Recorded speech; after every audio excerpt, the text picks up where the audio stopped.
राजू नदियापुर राज्य के एक छोटे से गांव में अपनी चूड़ियों की गठरी लेकर चूड़ियां बेच रहा था।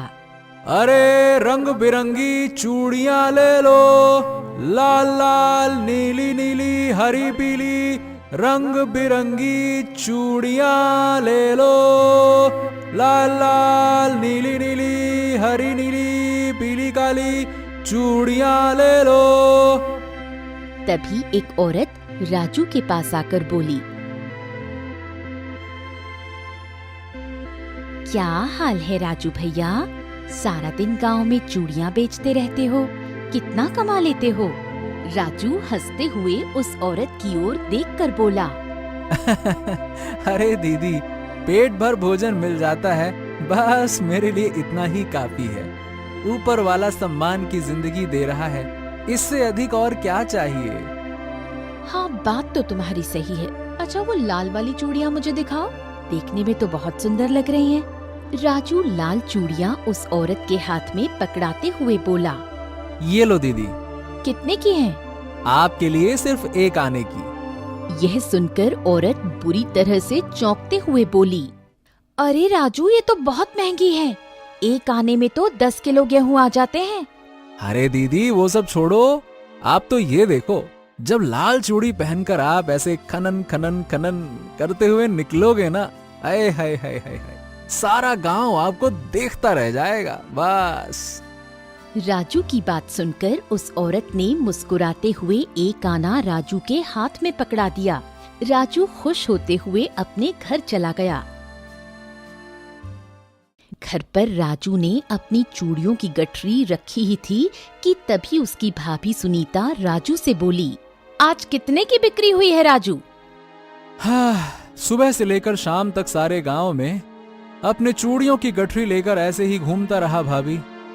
आज ज्यादा बिक्री नहीं हुई, सिर्फ बेचारी एक औरत ने ही चूड़ी खरीदी, वो भी एक आने की। यह सुनकर सुनीता बुरी तरह से क्रोधित होती हुई बोली, देखो राजू, तुमसे 1000 बार कह चुकी हूँ कि ये चूड़ियाँ बेचने का धंधा बंद कर दो और अपने भैया के साथ खेती करो।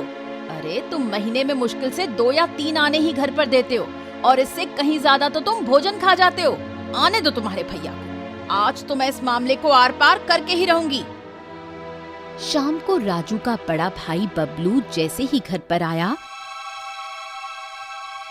सुनीता उस पर बरस पड़ी, देखो जी, बस बहुत हो गया। अब मैं तुम्हारे छोटे भाई को इस घर में एक पल भी बर्दाश्त नहीं कर सकती। आप उससे साफ साफ कह दीजिए, अगर उसे इस घर में रहना है तो फिर महीने में कम से कम 10 आने मेरे हाथ में रखने पड़ेंगे। अरे सुनीता, कम से कम मुझे सांस तो लेने दे।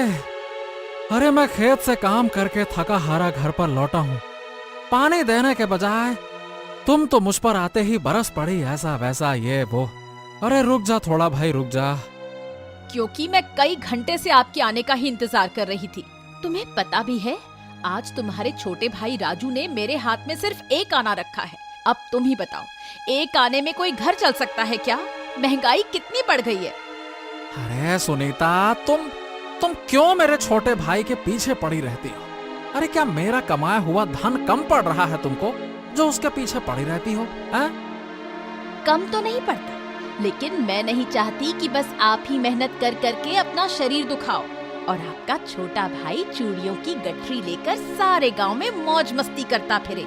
आप जाकर उससे बात कर लीजिए। सुनीता के कहने पर बबलू न चाहते हुए भी अपने छोटे भाई राजू के कमरे में चला गया। राजू उदास बैठा हुआ था। राजू को उदास देखकर बबलू बोला,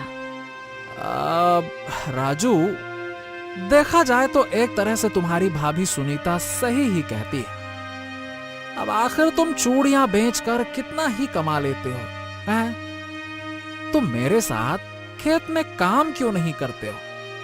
देखो, हम दोनों भाई मिलकर अगर खेत में काम करके खेती करेंगे तो घर में और अधिक धन आएगा, है ना?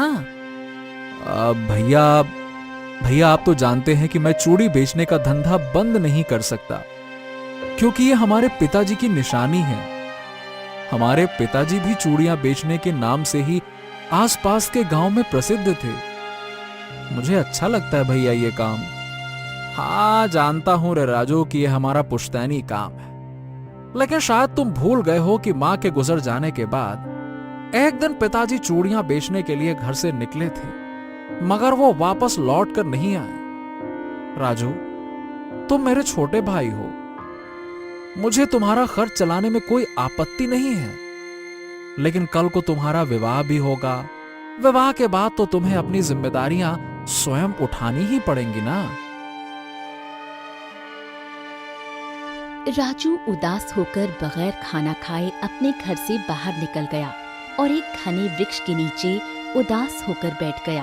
तभी गांव का मुखिया आकर राजू से बोला,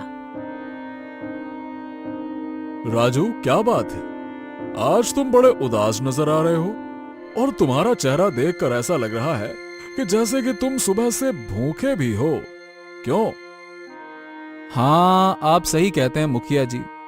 चूड़ियां बेचकर जब घर आया था तो सोचा था कि भाभी के हाथ की गर्मा गर्म रोटी खाऊंगा, मगर भाभी के हाथ की गर्मा गर्म रोटी तो नहीं मिली, मगर गर्मा गर्म डांट जरूर मिल गई। मुखिया मुस्कुराते हुए राजू से बोला, गर्मा गर्म डांट। देख राजू, मैं तुम्हारे भाई बबलू और तुम्हारी भाभी सुनीता दोनों को अच्छी तरह से जानता हूं, समझता हूं। तुम्हारा भाई तुमसे बहुत प्रेम करता है और तुम्हारी भाभी जुबान की थोड़ा सा बुरी जरूर है, लेकिन दिल की उतनी बुरी नहीं है। वो जो कहती है सच कहती है। देखो, तुम चूड़ियां बेचने का धंधा बंद करके अपने भाई के साथ खेत में हाथ क्यों नहीं बटाते हो? खेत का काम करोगे दोनों साथ मिलकर तो और अच्छा आगे बढ़ोगे। क्यों? मुखिया जी, आप तो जानते हैं कि मैं पिताजी के धंधे को नहीं छोड़ सकता।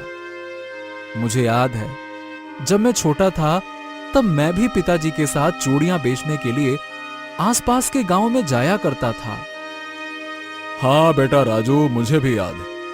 और तुम्हारे पिताजी केवल इस गांव में चूड़ियां नहीं बेचते थे, बल्कि इस गांव के बाहर भी चूड़ियां बेचते थे। और तुम तो जानते हो कि तुम्हारी बिक्री कम क्यों होती है, क्योंकि तुम केवल अपने ही गांव में चूड़ियां बेचते हो, समझे? मुखिया की बात सुनकर राजू बुरी तरह से चौंकता हुआ बोला, हाँ, मुझे आपकी बातों में काफी दम नजर आ रहा है मुखिया जी। आप सही कहते हैं, पिताजी इस गांव के बाहर आसपास के गांव में भी चूड़ियां बेचते थे। हाँ, मैं नदियापुर राज्य में जाकर चूड़ियां बेचूंगा, वहां अधिक बिक्री होगी।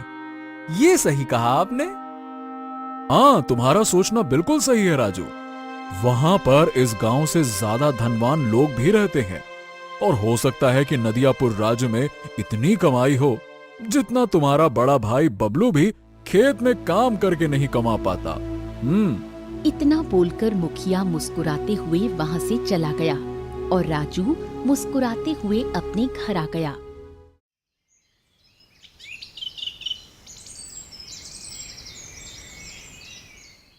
अगले दिन राजू अपनी गठरी उठाते हुए अपने भैया और भाभी से बोला, मैं चलता हूं भैया और भाभी।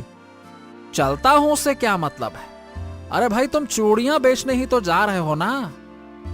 आपने सही कहा भैया, मैं चूड़ियां बेचने ही जा रहा हूं, लेकिन अब मैं गांव में चूड़ियां नहीं बेचूंगा, बल्कि नदियापुर राज्य में जाकर चूड़ियां बेचूंगा।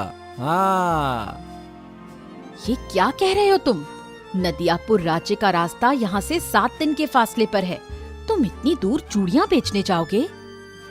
आपने सही कहा भाभी, आपको घर खर्च चलाने के लिए धन चाहिए ना, और ज्यादा धन मैं राज्य में ही चूड़ियां बेचकर कमा सकता हूँ। ठीक है, मैं जल्दी वापस लौट आऊंगा, जाता हूँ मैं। इतना बोलकर राजू चूड़ी की गठरी लेकर अपने घर से बाहर निकल गया।